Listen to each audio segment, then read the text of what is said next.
اعوذ باللہ من الشیطان الرجیم، بسم اللہ الرحمن الرحیم۔ شروع اللہ کا نام لے کر جو بڑا مہربان اور نہایت رحم کرنے والا ہے۔ جن لوگوں نے ہماری آیات سے کفر کیا ان کو ہم آگ میں جھونک دیں گے، جب بھی ان کی کھالیں گل جائیں ہم ان کی جگہ اور کھالیں بدل دیں گے تاکہ وہ عذاب کا مزہ چکھیں۔ یقیناً اللہ غالب اور حکیم ہے۔ جو لوگ ایمان لائے اور جنہوں نے صالح عمل کیے ہم انہیں ایسے باغوں میں داخل کریں گے جن کے نیچے نہریں چلتی ہوں گی، وہ ان میں ہمیشہ رہیں گے، وہاں ان کے لیے پاکیزہ بیویاں ہوں گی اور ہم انہیں گھنی چھاؤں میں رکھیں گے۔ اللہ تمہیں حکم دیتا ہے کہ تم امانتوں کو ان کے اہل لوگوں کے سپرد کر دو اور جب لوگوں کے درمیان فیصلہ کرو تو عدل کے ساتھ کرو، اللہ تمہیں بہت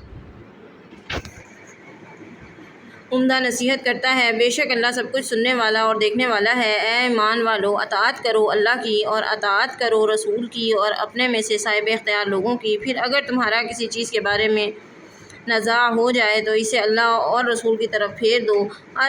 اگر تم اللہ اور یوم آخرت پر ایمان رکھتے ہو، یہ طریقہ بہتر اور انجام کے اعتبار سے اچھا ہے۔ کیا تم نے ان لوگوں کو نہیں دیکھا جو دعویٰ تو یہ کرتے ہیں کہ وہ اس کتاب پر ایمان لاتے ہیں جو تمہاری طرف نازل کی گئی ہے اور جو تجھ سے پہلے نازل کی گئی ہے، مگر چاہتے یہ ہیں کہ وہ طاغوت کے پاس فیصلہ کرانے جائیں، حالانکہ انہیں یہ حکم دیا گیا تھا کہ وہ اس کے ساتھ کفر کریں، اور شیطان چاہتا ہے کہ ان کو دور کی گمراہی میں ڈال دے۔ اور جب انہیں کہا جاتا ہے کہ اس چیز کی طرف آؤ جو اللہ نے نازل کی اور رسول کی طرف آؤ تو ان منافقوں کو تم دیکھتے ہو کہ تم سے کنی کتراتے ہیں۔ پھر اس وقت کیا ہوتا ہے جب ان پر کوئی مصیبت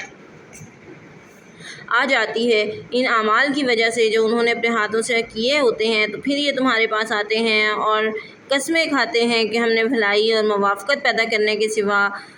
کچھ اور ارادہ نہیں کیا۔ اللہ جانتا ہے جو کچھ ان کے دلوں میں ہے۔ ان سے آراز کرو اور انہیں نصیحت کرتے رہو اور ان سے ایسی گفتگو کرو جو ان کے دل میں اتر جائے۔ اور ہم نے جو رسول بھی بھیجا تو اس لیے بھیجا کہ اللہ کے حکم سے اس کی اطاعت کی جائے، اور اگر یہ لوگ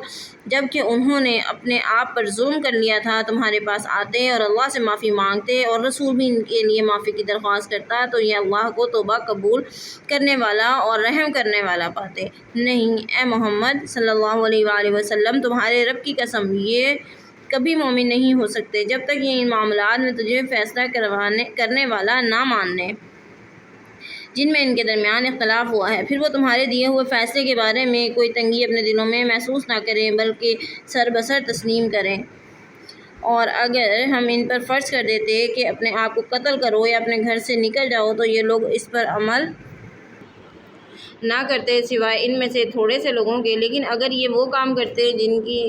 جس کی ان کو نصیحت کی جا رہی ہے ان کے لیے بہتر ہوتا اور زیادہ ثابت قدمی کا موجب ہوتا، اور تب ہم ان کو اپنے پاس سے اجر عظیم عطا کرتے اور ان کو صراط مستقیم کی ہدایت بخشتے۔ اور جو لوگ اللہ اور رسول کی اطاعت کریں گے تو وہ ان لوگوں کے ساتھ ہوں گے جن پر اللہ نے انعام فرمایا، یعنی نبیوں، صدیقین، شہداء اور صالحین کے ساتھ، اور بہت اچھے ہیں یہ رفیق۔ یہ اللہ کی طرف سے فضل ہے اور اللہ کا علم کافی ہے۔ اے ایمان والو، اپنا اسلحہ سنبھالے رہو اور جہاد کے لیے نکلو، دستوں کی شکل میں یا اکٹھے ہو کر نکلو، اور تم میں سے کوئی ایسا بھی ہے جو جی چراتا ہے کہ اگر تم پر کوئی مصیبت آ پڑے تو کہتا ہے کہ اللہ نے مجھ پر بڑا فضل کیا کہ میں ان لوگوں کے ساتھ شریک نہ ہوا، اور اگر اللہ کی طرف سے تم پر فضل ہو تو یوں کہتا ہے کہ گویا کہ تمہارے اور اس کے درمیان کوئی تعلق ہی نہ تھا،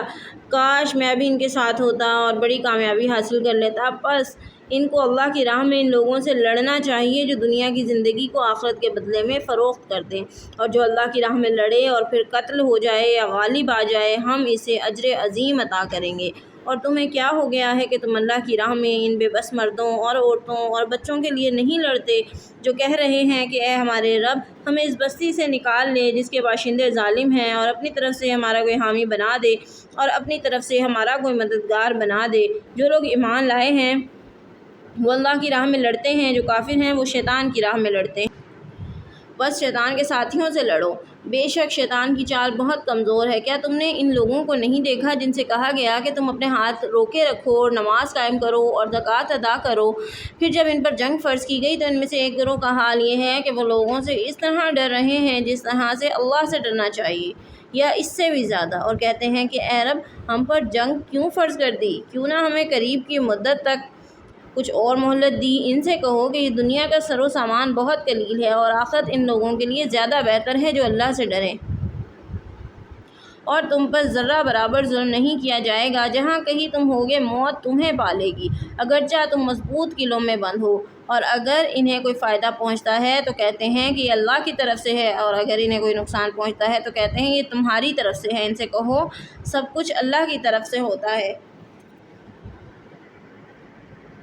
ان لوگوں کو کیا ہے کہ یہ کوئی بات سمجھنے کے قریب ہی نہیں آتے۔ اے انسان، جو بھی تجھے کوئی فائدہ پہنچتا ہے تو وہ اللہ کی طرف سے ہوتا ہے، اور جو تجھے نقصان پہنچتا ہے وہ تو تمہارے اپنے نفس کی طرف سے پہنچتا ہے۔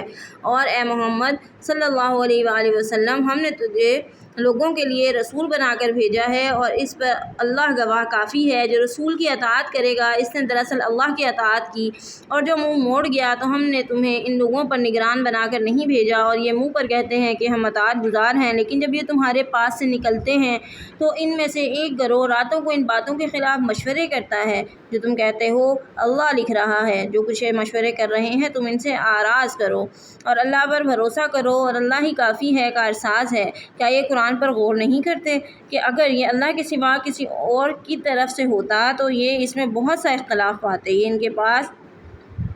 کے پاس جب کوئی بات امن یا خطرے